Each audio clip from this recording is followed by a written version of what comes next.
driving. Who comes and stops us in our tracks?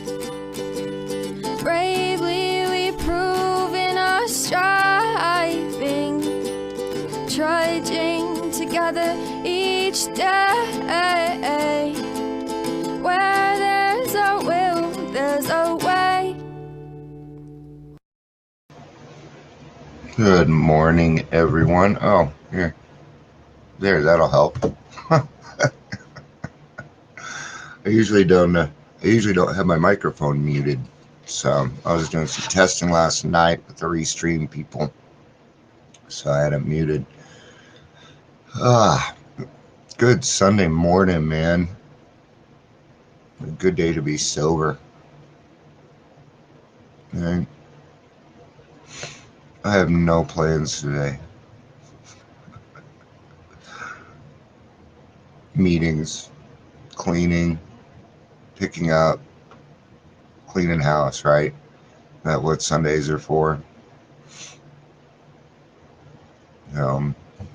If you're here, please say hello, whether you're watching the live or the rewatch.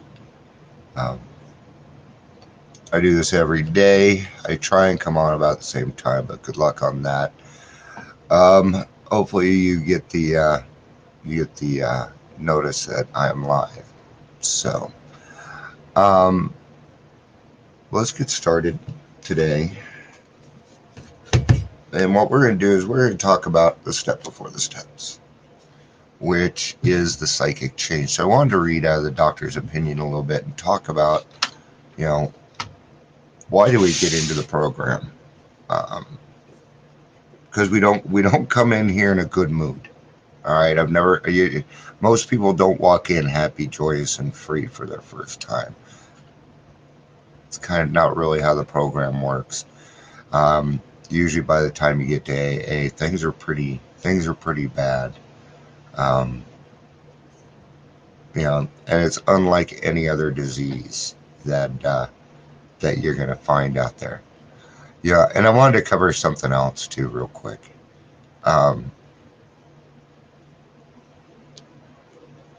Okay, here's the thing.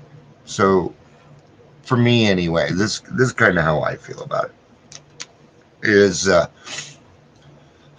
like I'm in a group where there's people that announce themselves with drugs and alcohol, and it's an AA meeting. By the way, if you're in an AA meeting, it's alcoholics. So announce yourself as an alcoholic. I know, but this is what's getting me. Okay, I really don't mind. Honestly, I don't give a fuck. I really don't. It's just that, like if we have somebody that comes in that's a gambler, then people are like, oh no, we don't want to hear about their gambling. But it's okay for us to talk about drugs now. Okay, it's a different program. It's a different set of. I'm not a drug addict.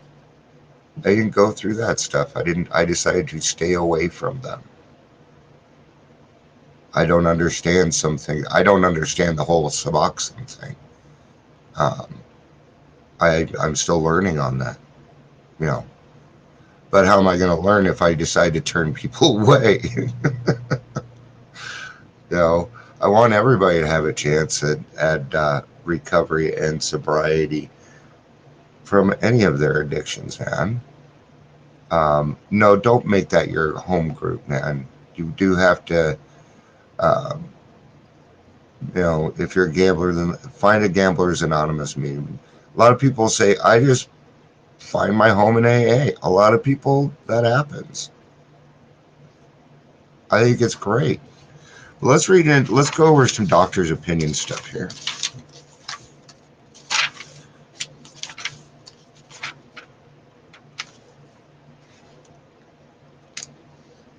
All right. I am starting on page, this would be 28 or XXVIII. We believe, and so suggested a few years ago, that the action of alcohol on these chronic alcoholics is a manifestation of an allergy. that the phenomenon of craving is limited to this class and never occurs on the average temperate drinker. These allergic types can never safely use alcohol in any form at all, and once formed the habit and found they cannot break it, once having lost all their self-confidence, their reliance upon human, their problems pile up on them and become astonishingly difficult to solve. We're talking about the chronic alcoholic right here. Right? What is a chronic alcoholic? It's us guys. It's not just the person that lived under the bridge. No, it's not. Frothy emotional peel seldom suffices. Over emotional. Got my cats are going crazy. I love them. Look, my kittens. This message, which can interest and hold alcoholic people, must have depth and weight.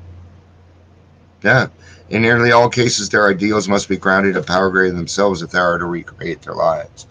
So what they're saying is frothy emotional appeal seldom suffices. That will not get you sober. It will not keep you sober. Being honest will get you sober. So when they say frothy emotional appeal seldom suffices, if I go up and say, well, I this and I that, they're not going to be impressed by my adventures. They don't care. So, yeah. If any feel that psychiatrists directing a hospital for alcoholics, we appear somewhat sentimental, let them stand with us while on the firing line and see the tragedies. That's the other thing. You guys, people put down professionals all the time, and you need to stop that shit. Those people are there to help us. Right? My doctor, and he works for Kaiser, went out of his way this last week to call me twice before my appointment, which was Monday, and because he didn't want me to go through the weekend with a bunch of anxiety. That's what he told me. He's like, I didn't want you to have to suffer this weekend. That made me feel pretty good, man. And my doctor goes out of his way for little old me. I ain't nothing, man. I'm just another dude trying to do the best that I can. Let them see the tragedies, the despairing wives of little children. Let the solving of these problems become a part of their daily work and even their sleeping moments. And the most cynical will not wonder what we have accepted and encouraged this movement. We feel after many years of experience that we have found nothing which has contributed more to the rehabilitation of these men than the altruistic movement now growing up among them, which they're talking about as AA. And altruistic meaning good. Meaning without doing things for people without expecting something in return. Men and women drink essentially because they like the effect produced by alcohol. I certainly didn't drink it for the taste. No way. Very few alcohols that actually taste good. Their sensation is so elusive that while they admit it is injurious, they cannot after a time differentiate the true from the false. We don't know the difference between reality and the fake crap that we create. And we do create that. To them, their alcoholic life seems the only normal one. They are restless, irritable, and discontented unless they can again experience the sense of ease and comfort which comes at once by taking a few drinks. Drinks which they see others taking with impunity. Yeah. That could drive us crazy. Why does that person get some relief and I don't? It sucks, man. But it's the way it is. See, now those normies might be finding some relief through the alcohol, but the thing is then they stop and they deal with life on life's terms. Okay. Like when I was younger, yeah, my friends drank like I did, but then they stopped, went to college, did the things that they were supposed to do. I continued on and went to Skid Row. That was the difference between us. After they have come to the desire again, as so many do, and the phenomena of craving develops, they pass through the well-known stages of a spree, emerging remorseful with a firm resolution not to drink again. This is repeated over and over again. Unless this person can experience an entire psychic change, there's very little hope of his recovery. So we get it on two sides.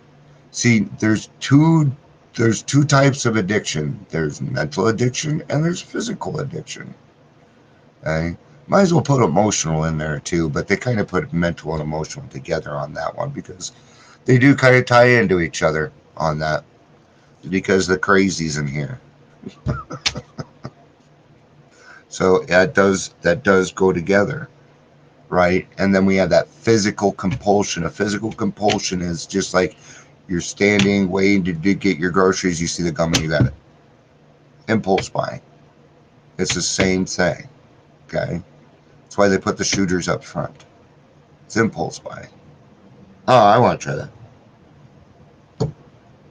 And this is repeated over and over again. What is that? That's the insanity of the disease. That's the vicious circle, the vicious cycle in which we live.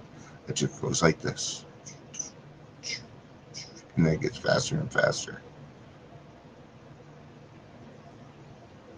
On the other hand, so the psychic change, what is the psychic change? It means you've changed your mind. It means that you don't want to live this life anymore.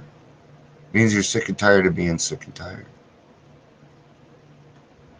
On the other hand, and strange as this may seem to those who do not understand, once the psychic change has occurred, the very same person, the person who seemed doomed, who had so many problems he despaired of ever solving any of them, suddenly finds himself easily able to control his desire for alcohol. The only effort necessary being that required to follow a few simple rules.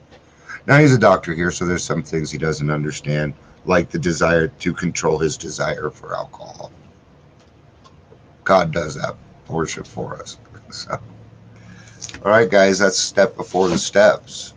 It's making that decision of, hey, we don't want this life anymore. I don't want to treat God's children like crap anymore. I deserve a better life than this. You know, and you do. You deserve a better life. If your life is miserable, you deserve a better one, man. Every single one of us does. We at least deserve the chance at it. If you fuck it up, that's your own problem. Okay? The cool thing about it is recovery is come on back. We do not shoot our wounded here. So I'm luckier I wouldn't be here if they did that. So, all right, guys. Thanks for being here. Love you guys. Peace out and have a day.